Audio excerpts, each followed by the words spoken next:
ওদি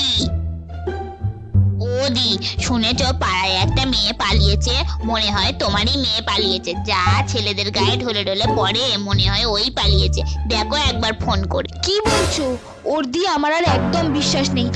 আমি একবার ওকে ফোন করি, সারাক্ষণ বন্ধু বন্ধু করে এর তার সঙ্গে গল্প করে। The number you have dialed is not in service at this ও মালা দিদি, সুইচ অফ বলছে তো। দেখেছো দিদি, বললাম না তোমার মেয়ে গেছে। মেয়েটাকে একটু শাসনে রাখতে পারোনি? কি অবস্থা হলো তোমার, নাকটা কেটে গেল গো।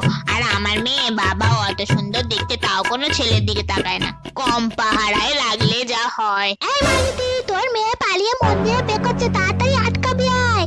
তা মালো দিদি, তুমি বলছিলে না আমার নাক কেটে গেছে, এদিকে দেখি তোমার নাকি কেটে ঝুলছে। যাও যাও তাড়াতাড়ি যাও, যদি নাকটা জুড়তে পারো। মেয়েটার আজকের পাই জুতোর বাড়ি দেবো। ওদি, এখন আসছি, কথা বলার টাইম নেই।